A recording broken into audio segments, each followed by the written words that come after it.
किसान भाइयों, फसल में कम उत्पादन, फसल की पैदावार ठीक से नहीं होना, जड़ों का विकास नहीं होना आदि परेशानियों से जूझ रहे किसानों को प्रत्येक 3 साल में अपने खेत की मिट्टी की जांच जरूर करवाना चाहिए। इससे हमें मिट्टी की उर्वरा शक्ति की जानकारी होगी और आवश्यक मिट्टी में पोषक तत्व की हम भरपाई कर पाएंगे। कैसे करें मिट्टी परीक्षण और कब, ये ध्यान रखें। मिट्टी परीक्षण फसल कट जाने के बाद या पकी हुई फसल के दौरान करें। मिट्टी नमूना लेते वक्त मिट्टी में नमी की मात्रा कम से कम होना चाहिए। मिट्टी के नमूने में से कंकड़, घास आदि निकाल दें। आमतौर पर किसान भाई जो परीक्षण मिट्टी का करवाते हैं उसके परिणाम एक जैसे निकलते हैं, कारण वो सही तरीके से मिट्टी का सैंपल नहीं लेते। मिट्टी के सैंपल लेने का सही तरीका है खेत से करीब 10-15 फीट अंदर आ जाए और 1 एकड़ के खेत में से 8 से 10 जगह से मिट्टी ले लें। मिट्टी लेने के लिए 6 इंच वी आकार का गड्ढा खोदें और ऊपर से नीचे तक मिट्टी करीब आधा किलो निकाल लें। अब ऐसे ही 6 से 7 जगह से और मिट्टी निकालें और उसे आपस में इस तरह मिला दें। और याद रखें, इसमें से केवल आधा किलो मिट्टी ही हमें रखना है। मिलाई हुई मिट्टी के सबसे पहले 4 भाग करें इस तरह, और अब आमने सामने के 2 भाग रख लें और बाकी के 2 भाग निकाल दें। फिर बची हुई मिट्टी को वापस मिला दें। फिर इस मिट्टी के 4 भाग करें और आमने सामने के 2 भाग रखें और 2 भाग फेंक दें। इस तरह तब तक आप मिट्टी को मिलाते रहें और उसके 2 भाग रखते रहें जब तक कि मिट्टी आधा किलो नहीं रह जाती। इस तरह आधा किलो मिट्टी को एक थैली में भर दें और ये जानकारी लिखें। तो जी आपका एक मिट्टी का नमूना तैयार हो गया।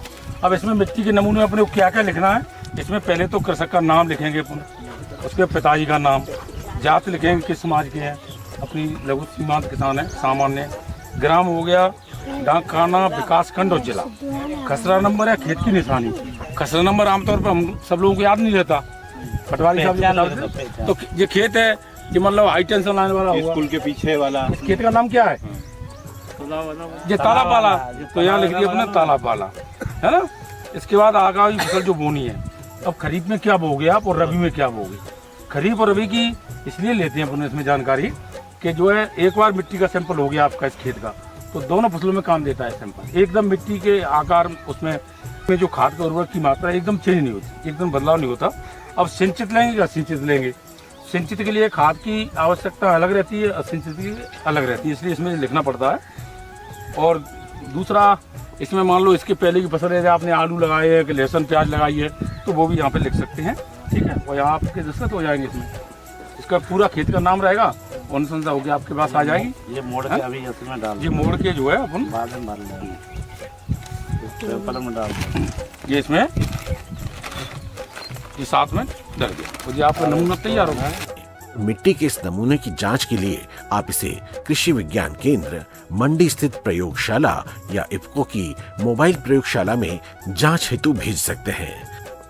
प्रयोगशाला में आपकी मिट्टी की जांच होगी और ये पता लगेगा कि इसकी गुणवत्ता कैसी है। मिट्टी की जांच अगर सर्वप्रथम करवाते हैं तो हमको विशेष तौर से विभिन्न पोषक तत्वों की जानकारी मिलती है। इससे हम क्या है कि डिस्टिल वाटर का निर्माण करते हैं, है ना। तो पीएच मान और इसी 2 ऐसे मेन पैरामीटर होते हैं जिससे हमको ये पता चलता है कि हमारी खेती की तासीर कैसी है, खेती खराब हो रही है या सुधर रही है या बिगड़ रही है। तो मिट्टियों की जांच करते हैं तो उसमें हमको ये पता चलता है कि कौन सी मिट्टी का पीएच मान कितना है।